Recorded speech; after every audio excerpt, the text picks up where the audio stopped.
كوعته كوعجية، بنحبك جية، ما بعرف شو قصتهم مع الجية، بطلعوا عجب. إذا كنتم مفكرين إنه أخبار الفن هي مجرد أخبار للتسلية بتكونوا غلطانين. اليوم معنا ديما بياعة اللي قررت ترجع للواجهة عن طريق الفن، لا عن طريق الجدل. عيب جوجو عيب، انت اوعى. القصة بلشت من نشر صورة، بس هاي نشر الصورة ما مرق مرور الكرام، اتشقلب الموضوع ليصير انه بدهم يفتشوا بأصلها وفصلها وتاريخها، وانت مش من حقك تحكي انت سورية، انت فلسطينية، انت مصرية، وطلع التاريخ. كأنه انتوا عم تنعتوني وانا الي الفخر انه انا فلسطينية، بس انا جنسيتي، يعني انا فلسطينية بحمل باسبور انهديته من السلطة، بس انا جنسيتي هي السورية ولا احمل غيرها. جنسيتي السورية واخذتها بحق، مو من النظام. طبعا الكل تداول الموضوع على انه هي بتقصد احمد الشرع، لانه كتبت حكومة الشرع لا تمثلني، التعنون الموضوع الشرع لا يمثلني او احمد الشرع لا يمثلني. هي طلعت بفيديو لتوضح الموضوع، وحكت في شخص استفزها بتصريحه عن المرأة اللي هو عبيدة أرناؤوط، اللي حكى انه المرأة بيولوجيا ما بتقدر تشتغل بكل المهام، وانه شغلها بيتها، وابصر ايش ما بعرف شو حكى بالضبط، بس هي اتضايقت من انه شكل المرأة مش لازم يتحدد، وعارفين الباقي. المتحدث باسم الهيئة عبيدة أرناؤوط يلي هو مستشاره للشرع لأحمد الشرع، بيطلع امبارح بيحكي عن المرأة وبيولوجية المرأة ما شاء الله، وإنه المرأة ما بتصير تستلم، ومن هالحكي اللي كلياتنا بنعرفه كامرأة. مهن علي وبلشت انشر عن هذا الموضوع. اجا منشور بعده انا قعدت نشره، نسب إلي انه انا اللي كاتبته، واللي هو انه الشرع لا يمثلني. طبعا الشرع ما حيمثلني وقت ما بده يوافق على عبيدة. ليه هدول؟ يعني ليش نحن بدنا نرجع نكرر اخطاء الماضي؟ ونحن هلا بمرحلة جديدة، سوريا جديدة، سوريا بدها تكون حرة، سوريا انه الواحد حر يعبر عن رأيه ويقول شو الغلط وشو الصح وشو. انا مو معناتها انا عم يعني اذا انا غلطتك بالرأي معناتها انا عدوتك، ومعناتها انت لازم تشن حرب علي وتقولني كلام انا ما قلته. وللناس اللي شككوا بموقفها من الثورة وطلعوا تصريحات قديمة لإلها وحكوا إنها كوعت، فهي شرحت إنه هي ما حكت ولا مرة ولا جابت سيرة الأسد بحياتها، وشرحت مصطلح التكويع. بس كنت خايفة طول الوقت على ماما وأنا عم بذكر هذا الكلام، خايفة على أمي، كان جوات البلد كنت لسه مو مطلعتها، والناس بتقولي أنت وين كنتي؟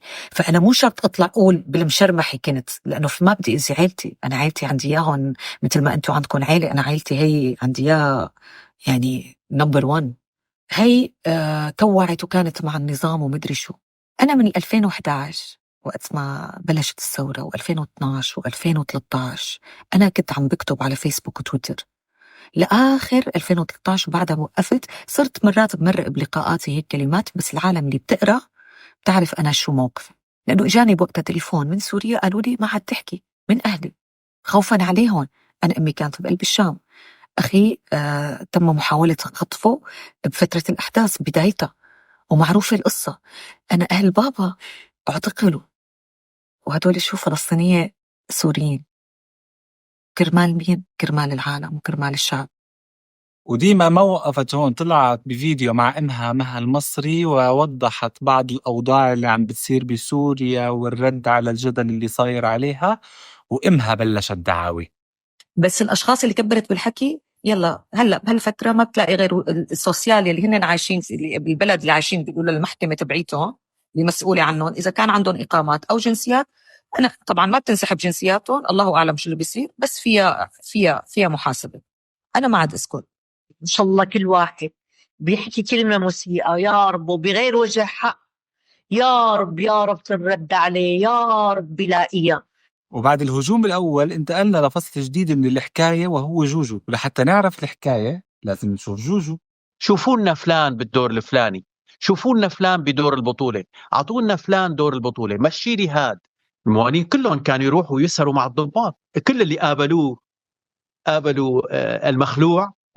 كل هدول الصور اللي شفتوهم هدول كانوا يروحوا ينعزموا ويشربوا قهوة مع الضباط ويروحوا يسهروا معهم.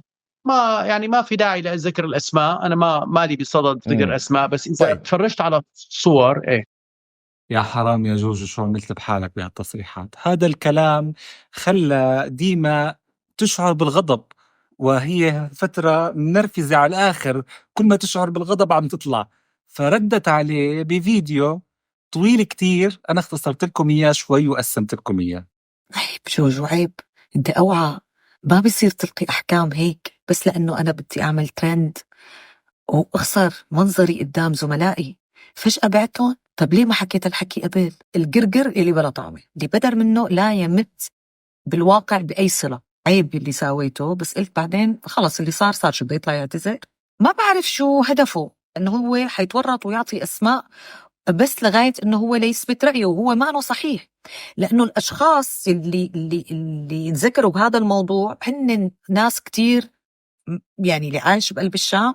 انت حبيبي كوعت وطلعت برات الشام على قولتكم، بس هدول اللي عايشين بالشام فيك تسأل بنتك ومرتك السابقة قديش معانين. وإذا كنتم فاكرين إنه الحكاية خلصت هون فبتكونوا كتير غلطانين، لأنه ديما وصفت الإعلام هالفترة بالقذارة، وحكت إنهم عم يلعبوا نفس اللعبة اللي لعبوها ب2011 وقت بداية الثورة، لما صاروا يحكوا عن الموالين والمعارضين وإلخ إلخ إلخ. كالعادة لأنه الإعلام عم بيلعب هلأ دور جدا وسخ، جدا وسخ بقولها هيك، بحق الفنان السوري والنجم السوري، وانتو مو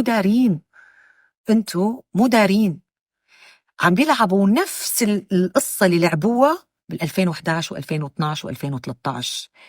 النظام والطرف الآخر نفس اللعبة، نفسها حرفيا. إعلام عم بيسيس الفنان بطريقة أو بأخرى ليطلع منه شيء وبالآخير تقوم عليه الدنيا، وهو مثل البابت عم بيتحرك بإيدهم. وحكت عن المرحلة الخطيرة اللي عم بتعيش فيها سوريا، والناس مشغولين بمواقف الفنانين وتكويعهم. ناسيين أمر جدا مهم، إنه نحن بلدنا في حدا عدو عم بيتمدد بأراضينا، ما شاء الله عم بيتمدد، وكل ماله عم بياخد قطعة من بلدنا. شوي تاني حنقول له كيفك، أهلا وسهلا فيك دمشق، وبعد دمشق وما بعد دمشق ليوصل للحدود التركية، وهذا مخطط. ونحن بشو مشغولين بس مين كان مع ومين صار ضد. وهون ديما تحمست شوي وحبت تحكي إنه النظام سقط وسوريا ما تحررت مثل ما الناس بتحكي، فروقوا. يعني زي كانها عم تحكي الحكي إلك واسمعي يا جارة، بس مين الجارة الله أعلم. بدي حرر سوريا؟ لا حبايبي، ما كنا بحرب لتحرروها. نحن في إسقاط نظام، ونظام سلم حاله، ما في قوى للدفاع أبدا. خلينا نشوف شو حيصير. بالنهاية في من كلام ديما أشياء خرطت مشطي. يعني لما حكت إنه إحنا بنحكي رأينا بس بالنهاية اللي لازم يقرر هو اللي جوا سوريا، اللي عاش بفترة النظام وعاش بفترة وما طلع برا سوريا، فهو هذا اللي عانى وبيستحق إنه يحكي ويعبر ويقرر، لأنه عاش يعني أفظع سنوات خلال من 2011 لهلأ. بس السؤال، اللي طلعوا برا البلد غصبا عنهم، في ناس طلعوا ما كانوا مرفهين كمان، بتخيل انه من حقهم يشاركوا او يكون لهم ايد بموضوع القرارات، مع انه انا ما بشوف انه في اي حدا له ايد بالموضوع كلياتها. يعني الاشياء بتهبط علينا هالفترة. قرار القصة كلياتها بإيد الشعب اللي قاعد جوات الشام واللي ما ترك الشام طول سوريا، يعني طول الفترة هاي تبع 14 سنة. مو نحن اللي طلعنا لبرا على فكرة، خليهم هن يختاروا. لحد ما أشوفكم بالفيديو الجاي تذكروا إنه الكل بيفتي، فليش ما نفتي إحنا كمان؟